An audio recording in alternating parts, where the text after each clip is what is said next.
Assalamualaikum warahmatullahi wabarakatuh. Selamat datang kembali di channel saya, di channel Abdul Hamid HR, keluarga kecil Indonesia di Madinah.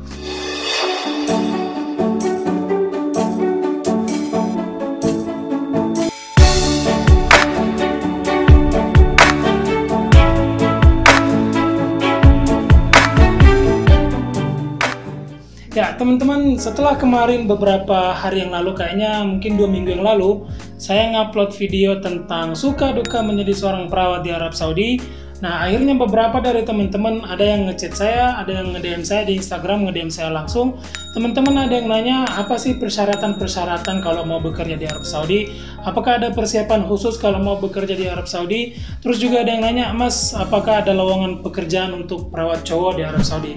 Nah, teman-teman, di video kali ini saya akan membahas tentang persyaratan-persyaratan apa saja yang harus kita persiapkan kalau mau bekerja sebagai perawat di Arab Saudi. Nah, di video kali ini juga teman-teman saya akan membahas salah satu situs atau website resmi dari BP2MI, Badan Perlindungan Pekerja Negara Indonesia, yaitu di bawah Kementerian Tenaga Kerja langsung, yang menyediakan atau kita dapat melihat di situs itu, kita dapat melihat penyelenggara-penyelenggara jasa mana saja yang masih melakukan perekrutan untuk memberangkatkan perawat sampai ke Arab Saudi. Tapi teman-teman yang belum subscribe channel ini, silakan terus dukung dan support saya dengan mengklik tombol subscribe di pojok kanan bawah. Dan terima kasih sudah mampir ke channel Abdul Hamid HR, keluarga kecil Indonesia di Madinah. Oke teman-teman, syarat yang pertama kalau teman-teman mau bekerja sebagai perawat di Arab Saudi adalah teman-teman harus bisa berbahasa Inggris. Ya, kenapa harus bisa berbahasa Inggris? Ini kan kita mau bekerja di negara Arab Saudi, notabene adalah negara yang menggunakan bahasa Arab. Tapi kok persyaratannya harus menggunakan bahasa Inggris? Ya, perlu teman-teman ketahui bahwa di negara Arab Saudi, khususnya kalau kita bekerja sebagai perawat di lingkungan rumah sakit itu, antar tenaga profesi yang lain dengan profesi yang lain itu kita menggunakan bahasa Inggris dalam berkomunikasi. Kemudian juga kalau kita berkomunikasi dengan teman-teman sejawat perawat lain dari negara India misalnya, dari negara Filipina, itu juga kita menggunakan bahasa Inggris. Dan lagi teman-teman yang harus teman-teman ketahui bahwa dokumentasi keperawatan yang dipakai di Arab Saudi itu pure menggunakan bahasa Inggris. Oleh karena itu, teman-teman diwajibkan harus bisa berbahasa Inggris. Nggak harus fasih, nggak harus mahir berbahasa Inggris. Yang penting teman-teman bisa mengerti apa yang teman-teman sampaikan kepada orang lain, kemudian orang lain bisa mengerti apa yang teman-teman sampaikan kepada mereka. Insya Allah teman-teman sudah bisa bekerja sebagai perawat di sini. Tapi saran saya, karena kan kita ini sebagai tenaga profesional gitu ya, kita sebagai tenaga pendidik, teman-teman sebaiknya menggunakan bahasa Inggris yang baik dan yang benar. Struktur kalimatnya itu harus sesuai, karena itu mencerminkan bahwa kita itu benar-benar terdidik dan kita benar-benar adalah seorang perawat profesional kayak gitu. Nah, teman-teman, memang ini menjadi sangat momok atau menjadi penyebab utama banyak teman-teman yang nggak berani berangkat bekerja sebagai perawat di sini karena alasan, oh saya nggak bisa bahasa Inggris mas, saya nggak tahu bahasa Inggris mas, bahasa Inggris saya nilainya jelek mas. Teman-teman, saya waktu kuliah 2 semester bahasa Inggris semua nilainya C. Akhirnya saya setelah lulus kuliah mau bekerja ke sini, akhirnya saya mengulang lagi dari awal. Saya belajar lagi tentang simple present tense, simple past tense, simple future. Itu artinya karena memang saya benar-benar mulai dari nol. Nah, makanya teman-teman yang masih kuliah atau masih dalam masa pendidikan, teman-teman manfaatkan waktu yang baik, manfaatkan waktu sebaik-baiknya teman-teman belajar bahasa Inggris, pelajari bahasa Inggris dalam pelajari istilah-istilah medis dalam bahasa Inggris. Teman-teman insya Allah kalau setelah lulus dan bisa berbahasa Inggris seperti itu, teman-teman punya nilai lebih dan teman-teman bisa bekerja sebagai perawat di sini. Kemudian ada juga yang nanya, apakah harus menggunakan sertifikat TOEFL atau ada nilai tertentu? Nggak harus teman-teman, tetapi kalau teman-teman punya sertifikat TOEFL dan mempunyai nilai yang tinggi, itu juga bisa menjadi nilai plus pada saat teman-teman interview ketika mau bekerja, interview dengan usernya langsung, kayak gitu teman-teman. Oke, itu tadi tentang bahasa Inggris, bahwa syarat yang pertama kalau mau bekerja sebagai perawat di sini adalah bisa berbahasa Inggris. Yang kedua teman-teman, tentu saja dari segi dokumen atau legalitas kita sebagai seorang perawat, tentunya teman-teman harus mempunyai, yang pertama teman-teman harus mempunyai paspor, kemudian teman-teman harus mempunyai ijazah, kemudian teman-teman harus mempunyai STR yang aktif, kemudian teman-teman harus mempunyai surat izin orang tua atau surat izin dari suami atau istri bagi yang sudah berkeluarga, kemudian surat pengalaman kerja minimal 1 tahun. Nah, di sini yang saya tekankan teman-teman ada masalah surat pengalaman kerja. dulu saya 2016 berangkat ke sini itu saya memang baru lulus dari D3 keperawatan. Nah, saya teman-teman ketika mendaftar sebagai perawat di sini itu saya saya menggunakan surat pengalaman kerja saya. Pada kita kan yang D3 itu pas kuliah kita ada magang atau ada praktek di klinik atau di rumah sakit gitu ya. Nah, itu saya gunakan sebagai pengalaman saya ketika mendaftar sebagai perawat di sini. Dan alhamdulillah hasil teman-teman saya akhirnya diterima, dan memang di surat pengalaman kerja saya itu tercantum sebagai anak magang atau volunteer, bukan sebagai staff nurse atau sebagai perawat pada umumnya, karena memang pada saat itu saya masih kuliah. Tapi saran saya teman-teman jangan ikuti cara saya, karena belakangan ini sudah sangat ketat pemeriksaannya. Teman-teman kalau lulus paling nggak punya pengalaman minimal setahun baru bisa berangkat bekerja sebagai perawat di sini. Kemudian teman-teman kalau yang nurse itu kan ada profesi nurse yang melakukan berapa fase ada praktik di beberapa rumah sakit selama beberapa bulan atau bahkan mungkin setahun. Nah, itu juga bisa digunakan sebagai pengalaman kerja kita sebagai perawat ketika mau bekerja sebagai perawat di Arab Saudi. Kayak gitu teman-teman. Kemudian persyaratan selanjutnya masalah biaya. Kalau masalah biaya ini teman-teman bervariasi ya, ada yang dari 5 juta sampai 10 juta. Tapi anggaplah biaya yang kita keluarkan ini sebagai biaya tiket atau investasi kita mau berangkat ke Arab Saudi. Insya Allah nanti dalam sebulan kerja itu juga akan kembali, modalnya itu akan kembali. Kenapa kita butuh membayar 5-10 juta ini? Karena teman-teman kita mau bekerja di sini itu harus melalui juga yang namanya pihak penyalur jasa atau PJTKI gitu. Atau mungkin kalau government to government langsung juga lebih bagus. Cuman kebanyakan sekarang itu kita melalui perusahaan-perusahaan penyalur jasa. Nah, fungsinya mereka teman-teman akan mentranslate dokumen-dokumen kita, misal dokumen ijazah itu harus ditranslate ke dalam bahasa Inggris, surat pengalaman kerja, kemudian surat izin orang tua, dan semuanya itu harus di-stamp 3 kementerian, Kementerian Hukum dan HAM, Kementerian Pendidikan, satu lagi saya lupa kementerian apa. Nah, itu juga fungsinya kita menggunakan jasa penyalur itu. Nah, mereka nanti akan mengurusnya semua. Kemudian kemudian tentang stamp visa, pengurusan visa, kemudian medical check up, dan juga biaya untuk berangkat, anggaplah tiket pesawat mau ke Saudi gitu. Itu juga adalah meskipun memang biaya yang kita keluarkan itu bukan untuk pembelian tiket atau segala macam, tapi anggaplah seperti itu. Jadi teman-teman nggak merasa terlalu berat untuk melakukan pembayarannya. Dulu saya kalau nggak salah 2016 itu saya 9,5 juta saya bayar.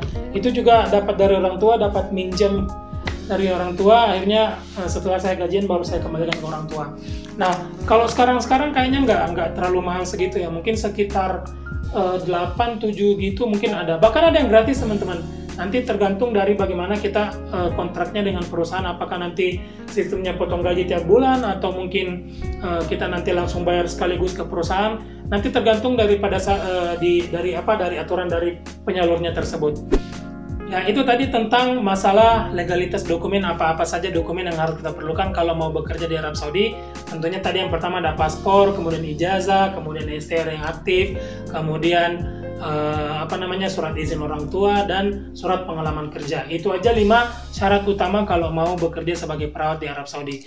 Kemudian teman-teman setelah kita mengumpulkan persyaratannya, kemanakah kita selanjutnya? Nah teman-teman, memang saat ini juga yang menjadi permasalahan juga bahwa beberapa penyelenggara atau penyalur tenaga kerja kita itu dari Indonesia itu masih kurang bertanggung jawab ya.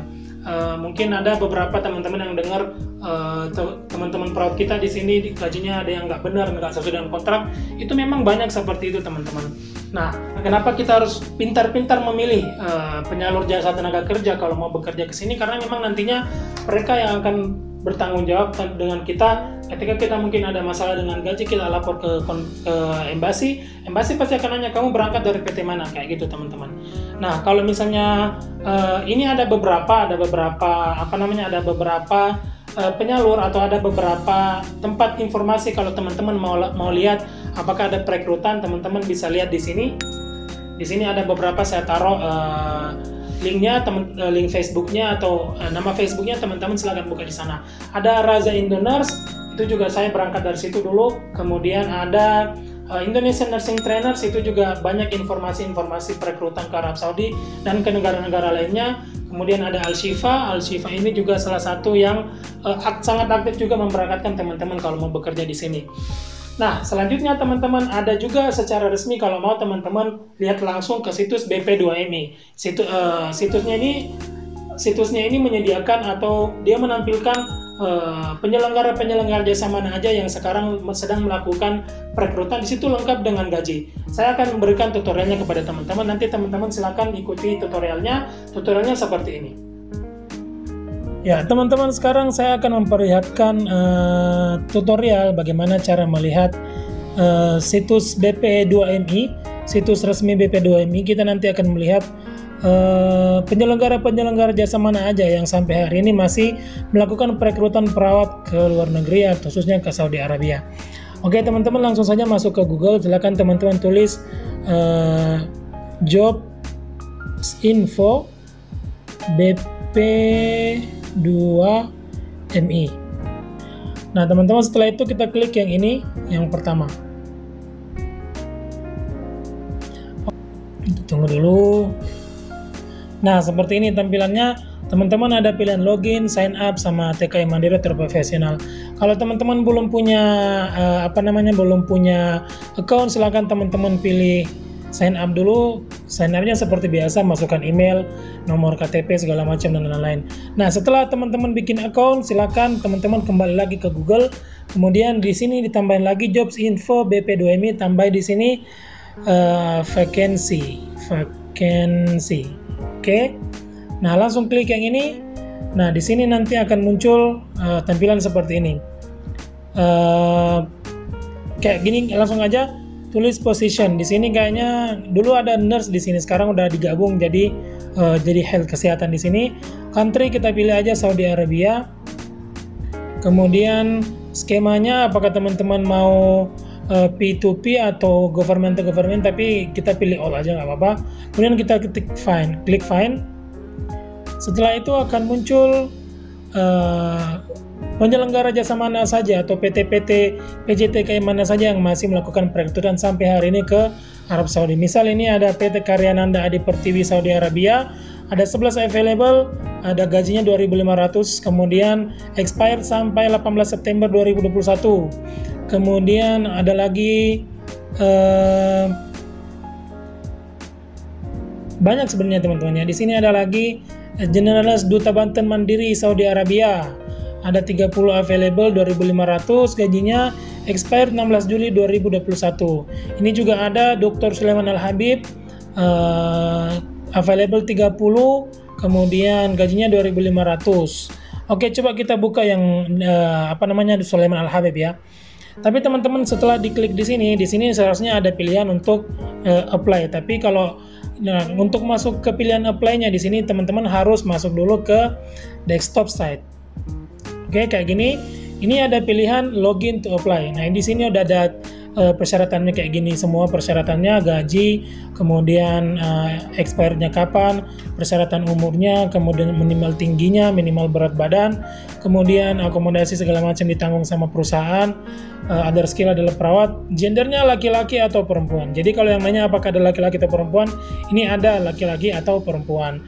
Nah, setelah itu teman-teman kalau mau langsung mau apply, kita langsung aja klik login to apply. Nah, makanya tadi saya sarankan untuk buat account. Ini saya belum buat account ya, karena saya belum mau pakai lagi. Ini cuman saya pakai aja, jadi belum bisa sign in. Teman-teman silakan buat account, habis itu teman-teman login to apply, kemudian teman-teman sign in di sini, habis itu teman-teman udah bisa masuk. Ini karena saya belum melakukan registration atau sign up. Nah, teman-teman nanti saya akan taruh linknya di bawah di deskripsi video. Silakan teman-teman sign up dan silakan teman-teman cari kesempatan di sini. Oke? Ya, kayak gitu teman-teman tutorial kalau mau melihat langsung dari situs BP2MI. Dulu waktu saya berangkat itu namanya BP2 TKI. Kalau sekarang istilahnya berubah lagi jadi BP2MI. Intinya pada dasarnya sama lah. Sebagai Badan Perlindungan Hak Pekerja-Pekerja Indonesia di luar negeri, kayak gitu teman-teman. Oke teman-teman, sampai di sini video kali ini tentang bagaimana persyaratan atau persiapan yang harus kita persiapkan kalau mau bekerja di Arab Saudi. Oh ya, satu lagi, masalah mental teman-teman. Masalah mental ini juga sangat harus benar-benar dipersiapkan teman-teman, karena teman-teman harus bermental baja, harus kuat, harus tidak pantang menyerah, kemudian tidak patah semangat. Karena kenapa? Cobaan pasti nantinya akan muncul pada saat kita pertama kali bekerja ke luar negeri, teman-teman. Nah, di sini mental teman-teman diperlukan. Ini teman-teman dari sekarang harus belajar berusaha, tidak pantang menyerah, tidak mudah patah semangat. Teman-teman harus terus semangat belajar sampai akhirnya teman-teman bisa berangkat ke sini. Kemudian juga satu lagi tentang masalah prometrik. Prometrik itu adalah hukumnya Saudi, teman-teman. Nanti insya Allah di kesempatan video lainnya akan saya bahas mengenai prometrik ini, karena ini pembahasannya harus khusus. Ada contoh-contoh soal juga yang saya punya, teman-teman nanti bisa minta ke saya, nanti akan saya kirimkan. Oke teman-teman, terima kasih sudah nonton video ini sampai selesai. Jika teman-teman masih punya pertanyaan seputar persiapan atau persyaratan kalau mau bekerja sebagai perawat di luar negeri, silahkan teman-teman tulis komentar di bawah, atau teman-teman bisa langsung DM saya di Instagram di @abdulhamid_air. Dan terima kasih sudah nonton video ini sampai selesai. Sampai ketemu di video selanjutnya. Wassalamualaikum warahmatullahi wabarakatuh.